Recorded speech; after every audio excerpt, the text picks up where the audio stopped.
Ito ang GMA Regional TV News.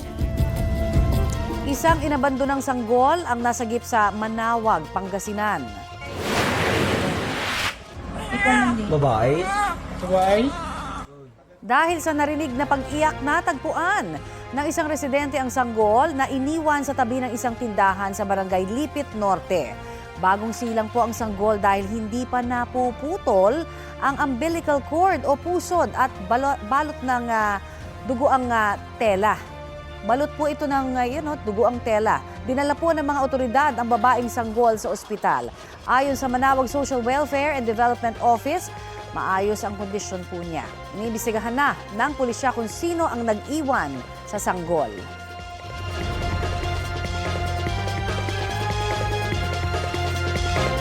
Hindi na raw aanihin ng ilang magsasaka ang kanilang mga tanim na repolyo sa Bugyas, Benguet. Sabi po nila, mas mahal pa kasi ang magiging gastos nila sa pag-ani at sa pagbiyahe kaysa sa kikitain sa pagbebenta ng repolyo. Mababa raw kasi ang repolyo sa Benguet Agri-Pinoy Trading Center na ayon sa kanila ay nasa 7 hanggang 10 pesos per kilo lamang para sa medium-size na repolyo. Kaya sabi po ng mga magsasaka, hahayaan na lang nilang mabulok ang kanilang mga tanim. Si Senadora Amy Marcos, sinabing nahihirapan ang mga magsasaka na ibenta ang repolyo dahil sa sobrang supply raw nito. Pinuna rin ng Senadora ang anyay pag-aangkat ng repolyo ng Department of Agriculture. Ayon naman sa Malacanang, itinanggi ni Agriculture Secretary Francisco Tiu Laurel Jr. na nag-aangkat ng repolyo ang kagawaran.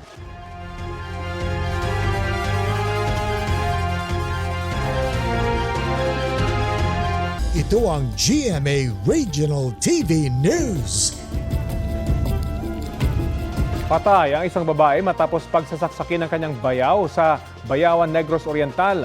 Ayon sa pulisya, nagpapatulog ng kanyang anak ang biktima nang sumugod sa bahay ang bayaw na lasing at nagsisisigaw. Naniningil daw ng utang ang suspect sa biktima. Lumabas naman ang babae pero pagkalapit sa suspect, bigla na lang siyang pinagsasaksak. Nasaksak din ang anak niya matapos subukang umawat. Base sa investigasyon, hindi binayaran ng biktima ang 500 pisong utang dahil ito na ang ipinabayad niya sa kuryente ng suspect na nakikabit sa kanila. Dead on arrival sa ospital ang babae. Sugatan naman ang anak niya.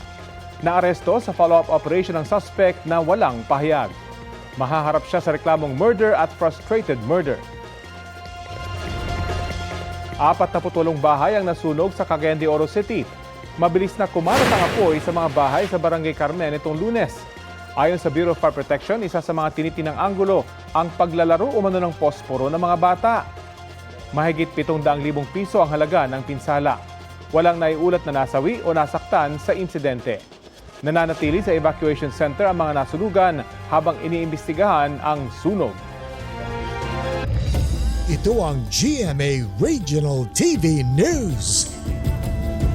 Nanakit sa loob ng modern jeepney ang isang lalaki sa Cagayan de Oro City. Nakunan po sa video ang panununtok ng lalaking nakakulay pink na jersey sa isang nasa may pintuan ng modern jeep. Pagkatapos po ay sinipan niya ang driver kaya't napapreno bigla ang driver. Inawat po siya ng ilang pasahero habang patuloy na nakikipagsagutan sa driver. Maya-maya ay sinipa pa niya ang babaeng umaawat sa kanya. Base po sa investigasyon, isang tri-cab driver ang lalaking nambugbog. Nagalit daw siya nang sumakay sa modern jeep ang kanyang pasahero. 50 pesos daw kasi ang kanyang siningil sa pasahero habang 16 pesos lamang ang minimum fare sa modern jeep. Tukoy na raw ng mga pulis ang pagkakakilanlan ng nanakit na lalaki na posibleng maharap sa reklamong serious physical injuries.